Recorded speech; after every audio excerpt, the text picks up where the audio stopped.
이번 시간에 말씀드릴 것은 연금저축제도에 대해서 말씀을 드리려고 합니다. 많은 고객분들에게 소개도 해드리고 이제 많이 알고 오셔서 이제 질문도 해주시는 부분이 연금저축인데, 이 부분에 대해서 이제 부분만 알아가시면은 계속해서 궁금한 게 생기시기 때문에 이제 고객분들도 이제 계속해서 다시 설명을 드릴 수 있도록 영상을 제작하게 되었고, 우선 연금저축을 말씀을 드리기 전에 이 제도가 왜 나왔는지 또는 어떤 제도인지에 대해서 먼저 알면은 이해하기 쉬우실 텐데요. 저희가 연금을 생각할 때는 1차적으로 이제 국민연금이 있고, 2차적으로 퇴직연금, 그리고 마지막으로 준비하는 게 3차적으로 이제 개인연금을 준비를 하는 겁니다. 그래서 이제 국가에서 제일 먼저 아는 거죠. 1차적인 국민연금만으로는 개개인의 노후를 보장할 수 없기 때문에 개인연금으로서, 그 중에 이제 연금저축이라는 제도를 통해서 세금 혜택을 주면서 개인들의 가입을 유도를 하는 겁니다. 그래서 모든 금융사에 똑같이 혜택을 주기 위해서 은행에서는 연금저축 신탁이라는 제도가 있었고, 보험사에서는 연금저축 보험이라는 게 있었고, 세 번째로 이제 증권사에서 연금저축 펀드라는 거를 이제 만들 수 있게, 모든 상품을 가입을 해도 똑같은 세금 혜택을 받을 수 있게, 다만 그 내부에 굴러가는 방식이 달랐던 거죠. 그런데 이제 금리가 이제 제로금리, 현재 기준금리가 0.75 이렇게 되면서 연금저축 신탁이라는 제도가 의미가 없어진 겁니다. 그러다 보니까 은행의 연금저축 신탁은 이제 판매를 중지하게 되었고, 보험사의 연금저축 보험이랑 증권사의 연금저축 펀드 두 가지만 남은 거죠. 그래서 이제 우리가 현재 선택할 수 있는 거는 연금저축 보험과 연금저축 펀드가 있다 인지를 하시면 되고, 그만큼 국가가 생각을 했을 때도 더 중요한 국민연금 외에 꼭 준비를 해야 되는 상품이다 보니까 이제 세금 혜택을 주게 되는 거고, 다음으로 이제 상품에 세금 혜택이 어떤 게 있으며 개인연금이 어떤 종류가 있고 이게 어떤 파트인지 좀 짚어드리도록 하면은, 개인연금 같은 경우에는 투자형 상품이 있고 금리형 상품이 있고, 그 다음에 이제 비과세 혜택이 있는 상품이 있고 세액공제가 혜택이 있는 상품이 있고, 이렇게 두 가지를 크로스해서 한 네 가지 종류의 상품들이 있다고 보시면 돼서, 투자형 상품이면서 세액공제를 받는 연금저축 펀드가 있고, 금리형 상품이면서 세액공제를 받는 연금저축 보험이라는 상품이 있고,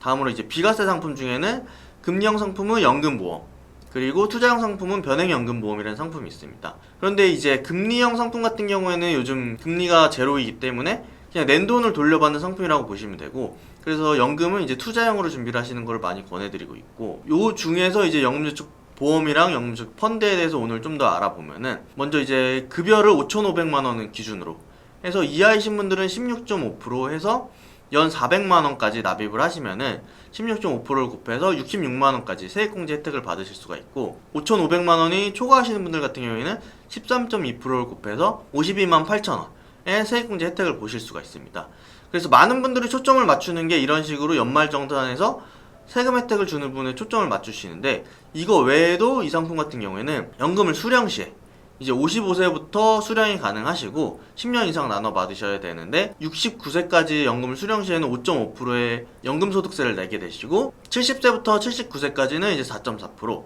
80세 이상은 3.3%라는 저율과세를 하면서 2차적인 이제 또 세금 혜택을 보실 수가 있습니다. 세금을 내는데 왜 세금 혜택이냐라고 의문점을 가질 수 있는데, 우리가 흔히 접하는 예금 적금조차도 이자소득세라고 해서 15.4%를 내게 되고, 배당소득세도 15.4%, 이제 양도소득세라는 건 22%, 이런 식으로 기본적인 적금조차도 15.4%라는 세금을 내기 때문에 3.3에서 5.5%는 상당히 큰 메리트라고 보실 수 있습니다. 그래서 이제 많은 분들이 나는 이제 연금을 우량주나 혹은 이제 배당을 주는 배당주를 사서 연금을 대비를 할 거다 라고 말씀을 하시는데, 그러면 일단은 세금적인 측면에서부터 이제 많은 거를 포기하고 들어가는 거고, 많은 분들이 체크를 안 하시는 것 중에 하나가 건강보험료입니다. 우리가 직장을 다닐 때는 이제 직장 가입자라서 크게 느끼지를 못하는데, 은퇴 이후에, 즉 연금을 타야 될 나이가 되시면은 내가 소득에 대해서 잡히는 게 아니라 자산이랑 이제 소득만 보는 게 아니라 자산도 같이 보기 때문에 건보료가 이제 내가 온전히 9% 이상을 내게 되고, 그렇게 되면은 이런 배당소득이나 이자소득에 대해서는 건보료 상승 요인이 됩니다. 그런데 연금은 그 건보료 측정 대상이 아니기 때문에 건보료에서부터 엄청난 차이를 벌어지게 되기 때문에 이런 건 꼭 체크해 주셔야 되는, 그래서 이제 연금은 가입이랑 운영뿐만 아니라 개시조차도 이제 컨설팅을 받으셔야 되는 부분이라서 이런 부분 체크하시면 좋을 것 같고, 연금 같은 경우에는 내가 많이 받고 싶겠죠, 언제든. 그런데 연금저축에서 주의하셔야 될 점은 3.3에서 5.5의 저율과세 혜택을 받으시려면은 연간 수령액이 1,200만원, 즉 월 100만원 이하로 받으셔야지만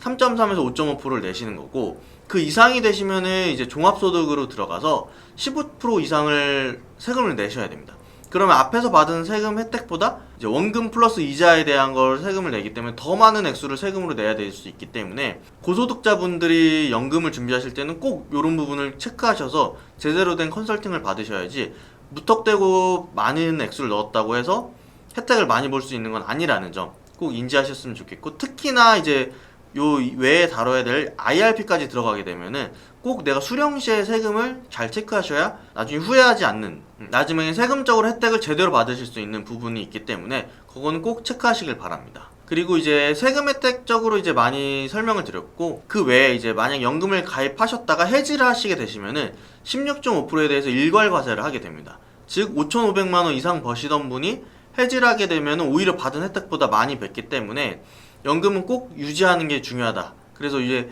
욕심내지 않고 10만 원이면 10만 원, 20만 원이면 20만 원, 아니면 34만 원 이런 식으로 내가 유지할 수 있는 선에서 잘 납입을 하시고 연금으로 타시는 게 꼭 중요하다는 거 인지하시면 좋을 것 같고, 다음으로 이제 여기까지는 이제 많이 들으셨을 겁니다. 근데 이제 상품 구조, 즉 어떻게 되는지에 대해서 많은 분들이 질문을 주시기 때문에 이 부분에 대해서 좀 더 체크를 해드리려고 하는데, 일단 연금저축이라는 이제 계좌를 만들게 되면은 연금저축 보험이 됐든 펀드가 됐든 이 계좌에 넣는 액수 연 400만 원을 넣게 되면은 해당 액수만큼에 대해서 세액공제를 해주는 겁니다. 이걸 넣고 수익이 나든 손해가 나든 상관이 없이 내가 납입한 원금에 대해서만 세액공제가 들어가는 거고, 이거를 1년에 400만 원을 매년 넣어줘야 혜택을 받는 거지, 한 번 넣어놓고서 놔둔다고 해서 세금 혜택을 매번 받을 수는 없습니다. 그래서 이렇게 되는 이유가 국가가 개인연금을 준비함으로써 세금 혜택을 주는 거기 때문에 이걸 꾸준히 납입했을 때 계속해서 이제 세금 혜택을 주겠다 라고 나온 제도기 때문에 이제 이런 식으로 생각을 하시면 되고, 연금저축 펀드 같은 경우에는 더 중요한 게 세금 혜택만 보고 돈을 남겨두는 거는 큰 손해이기 때문에 이걸 적절하게 펀드를 이용해서 내가 400만 원을 다 펀드를 이용할 수도 있고, 400만 원 중에 뭐 200만 원만 따로 펀드를 운영하고 200만 원은 현금으로 가지고 있을 수도 있고, 이런 식으로 내가 전체든 부분이든 펀드를 이용해서 굴렸을 때 추가적인 혜택을 보실 수가 있습니다. 난 펀드도 주식도 잘 모른다 하시면은 연금저축 펀드를 가입함에 있어서 제대로 된 이제 담당자를 두시거나 아니면 추가적으로 펀드에 대해서 공부를 하셔야 됩니다. 왜냐하면은 연금저축 펀드라고 나와 있듯이 이름에서조차도 펀드를 운영하는 게 핵심인 상품이다 라고 생각을 하시면 되고, 여기서 이제 연금저축 보험보다는 펀드가 무조건적으로 이득이라고 말씀을 드리는 이유가, 연금저축 보험 같은 경우는 앞에서 사업비를 떼기 때문에 일정 부분 손해가 갖고 들어가는데 금리도 낮다 보니까 한 7년 정도 돼야 겨우 원금이 되는 구조로 되어 있는데, 연금저축 펀드 같은 경우는 앞쪽에 사업비가 없을 뿐더러 이제 펀드를 이용하시면은 이제 채권형 펀드 같은 경우를 잘 이용하시면은 위험 부담 없이 은행의 예적금 정도 수준 혹은 이제 연금저축 보험 수준 정도는 유지를 하실 수가 있기 때문에 사업비라는 이제 측면에서 무조건적으로 연금저축 펀드가 유리하다 라고 말씀을 드릴 수가 있는 거고, 해당 상품 같은 경우에는 원칙적으로는 중도 인출이 안 된다고 보셔야 됩니다. 왜냐면은 이걸 연금으로 쓰게 하기 위해서 혜택을 주는 건데 연금 외적인 목적으로 돈을 인출해서 쓴다고 하면은 당연히 세금 혜택을 줄 이유가 없겠죠. 이 외에도 몇 가지 사례가 있지만 원칙적으로 그냥 중도 인출은 안 된다고 보시는 게 자금을 운영하시는 데 있어서 더 도움이 되실 거고, 마지막으로 설명드릴 거는 ETF. 많은 분들이 이제 영상을 보시면서 연금저축 펀드 좋다, 그래 연금저축 펀드 그러면 ETF를 해야 된다, 근데 ETF가 뭔지 모르고 이제 ETF를 얘기하시는 분도 있고 하시는 분도 계신데, 제일 이제 웃긴 것 중에 하나는 나는 펀드는 위험해서 안 되고 펀드는 이제 나쁜 건데 ETF는 좋은 거다 라고 이제 얘기를 하시는 분들이 있는데, 이건 어디 가서 이렇게 얘기하시면은 되게 창피당하실 수가 있습니다. 왜냐면은 ETF라는 것조차도 상장지수 펀드라고 해서 커다란 이제 펀드라는 개념 아래 한 가지 종류가 이제 ETF라고 보시면 됩니다. 상장지수 펀드라고 해서 이거는 이제 펀드 매니저들이 이제 일일이 공부를 해서 매매를 할 필요 없이 그냥 정해져 있는 지수들을 똑같이 사는 펀드를 이제 ETF라고 하고, 요거를 언제든지 편하게 거래할 수 있게 주식처럼 상장되어 있어서 상장지수 펀드라고 해서 ETF라고 나오는 거지, 요것도 펀드의 한 종류다 라고 생각하시면 좋고, 요거를 이제 많은 분들이 추천하는 이유가 펀드 매니저들이 이제 머리를 짜매서 투자를 할 필요 없이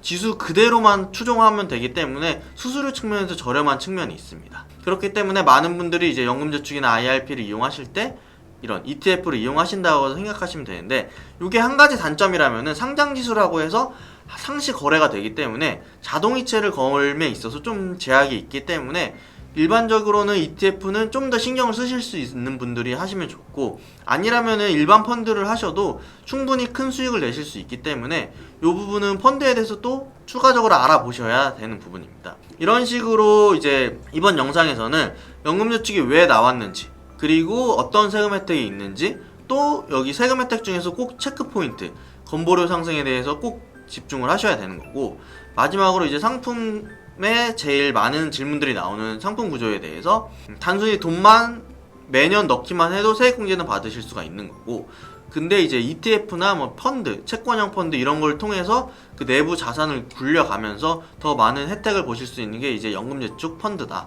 그리고 연금저축 제도 중에서는 연금저축 펀드로 운용하시는 게 좀 더 유리하다라고 이제 말씀을 드리면서 이번 영상은 마치도록 하겠습니다. 감사합니다.